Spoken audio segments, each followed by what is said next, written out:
Hello everyone, so তোমাদের কাছে নিয়ে চলে এসেছে একটা নতুন ব্লগ। তো অনেক দিন পর ব্লগ দেওয়া হয় না, ভিডিও দেওয়া হয় না। তো আজকে আমি ভাবলাম তো তোমাদের সাথে একটা ভিডিও শেয়ার করা যাক। তো এই ভিডিওটা না অনেক দিনকার পুরোনো ভিডিও, তো আজকে আমি শেয়ার করছি। তোমরা হয়তো ভাবতে পারো যে এতদিন পরে ভিডিওটা কেন শেয়ার করছে, কিন্তু সত্যি কথা বলতে কি আমার না মানে ভিডিও দেওয়াই হচ্ছে না, অনেক ব্যস্ততার মধ্যে আছি। এবার আমাদের বাড়িতেও মন্দির আছে, তো প্রতিদিন পুজো হয়ে থাকে। তো সেই জন্য আমি অনেক কাজের মধ্যে ব্যস্ততার মধ্যে থাকি। আর আমাদের কাজ মানে কাজও করি, কিছু কাজও থাকে, কাজ। সো আমি ভিডিও দিতে পারিনি, তার জন্যে আমি ক্ষমা চেয়ে নিচ্ছি। কিন্তু এটা আমরা অষ্টমঙ্গলায় আসার ভিডিও, তোরা অনেক দিনকার আগের ভিডিও। তো তোমরা হয়তো ভাবছো যে এই ভিডিওটা এখন শেয়ার করছি কেন, কিন্তু দেখো আমি তোমাদের সাথে সব কিছুই ভিডিও শেয়ার করি। সো আমি ভাবলাম যে এটাও তোমাদের সাথে শেয়ার করা যাক। ভিডিওটা যখন আমি করেছি তো এটা কেন শেয়ার করবো না, তাই না? তো এই জন্যই ভিডিওটা আমি শেয়ার করলাম। তো দেখো আমি এই শাড়িটা পরেছি, এই শাড়িটা অ্যাকচুয়ালি আমি বিয়েতে পরিনি, কিন্তু বিয়ের শাড়ি পরেই বসতে হয়। কিন্তু এত গরম ছিল, তোমাদেরকে কি বলবো, এই গরমের মধ্যে মানে ও যে পাঞ্জাবিটা পরে আছে দেখছো, এই পাঞ্জাবিটা বিয়েতেও পরেছিল, কিন্তু এই পাঞ্জাবিটাইও পরে বসেছে। ওরও মানে প্রচণ্ড গরম করছিল, কিন্তু কি করা যাবে এই গরমের মধ্যে, গরম থাকলেও কিছু করার নেই, পাঞ্জাবি পরে তো বসতেই হবে। এটা তো বিয়ের একটা নিয়ম, অষ্টমঙ্গলে আসার একটা নিয়ম। তো ও পরে নিয়েছে, কিন্তু আমি পরিনি, আমার প্রচণ্ড গরম হচ্ছিল।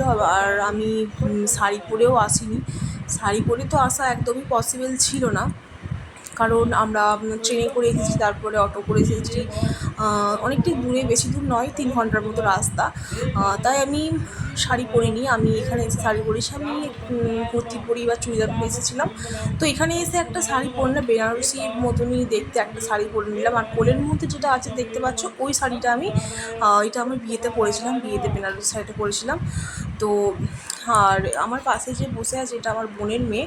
আর বোনের মেয়ে মানে কি বলবো, আমি যা করি আমার সঙ্গে সঙ্গে ও তাই করে। দেখতে পাচ্ছ যে আমি যেটাই মন্ত্র বলছি ফুল নিচ্ছি, এবার ও হাতে ফুল নিচ্ছে, মন্ত্র বলছে। বিয়ের সময়তেও মানে আমার যখন বিয়ে হচ্ছিলো, বিয়ের সময়তেও যতই মন্ত্র বলছি, যতই কিছু হচ্ছিলো, ও মন্ত্র পড়ছিল। তো আমাকে প্রচুর ভালোবাসে। এবার আমি বিয়ের পর চলে এসেছি, ওর প্রচুর মন খারাপ। আর বলতে গেলে কি জানো তো, আমাদের বাড়িতে না যখনই আসতো মানে আমার কাছেই আসতো, আমাকে খুব ভালোবাসতো। আর আমি এখন চলে এসেছি শ্বশুর বাড়িতে, তো আমার বোনের মেয়ে তো একদম আসতেই চায় না, বলে যে মনি নেই, আমি আর যাবো না। মনির ঘরে যখন মানে আমার ঘরে যখন আসে, তখন ওর প্রচুর মন খারাপ করে। ও তখন বলে যে না, আমি ঘরে ঢুকতে পারবো না। আর বাচ্চা মেয়ে, তোমরা তো জানোই যে বাচ্চাদের মন কত সরল হয়, নরম হয়। আর খুবই ভালোবাসে আমাকে, আমি চলে আসার পর থেকে ওর খুবই মন খারাপ করে আমার প্রতি। আর আমরা এইদিকে মন্ত্র পাঠ করছি। আর অনেকটা সময়ই বসে থাকতে হয়েছে এই গরমের মধ্যে। আর ফ্যান চালানোও তো যাবে না, কারণ একটা প্রদীপ জ্বলছিল, প্রদীপ নেভানো যায় না, নিয়ম একটা। তো ফ্যানও আমরা চালাতে পারিনি। আর অনেক নিয়ম কানুন করতে হয়েছে, সিঁদুর পরাতে হয়েছে, আলতা পরাতে হয়েছে, মন্দিরে যেতে হয়েছে, সেখানে ওদেরকে সিঁদুর পরাতে হয়েছে। আরও অনেক নিয়ম কানুন ছিল, সব কিছু কমপ্লিট করার পর তারপরে আমি শাড়ি ছাড়তে পেরেছি।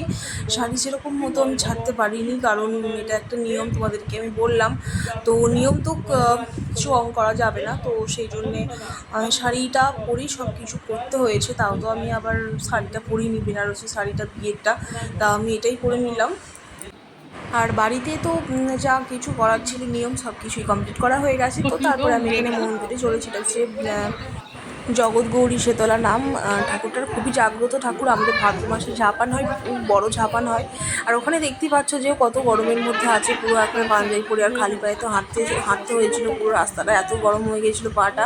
আর তারপরে আমি দেখো এখানে সবাইকে এখানে আমি সিঁদুর পরিয়ে দিলাম, যারা আছে। তো ওনারা ব্রাহ্মণ নয়, আমি প্রণাম টনাম করতে পারবো না। তো আমি শাঁখা একটুখানি সিঁদুর ছুঁয়ে দিলাম, আর সিঁথিতে একটু সিঁদুর ছুঁয়ে দিলাম। আর আঁচলে অনেক কিছু দিতে হয়, মানে বাদাম, খই, মুরগি না কী সব দিতে হয়।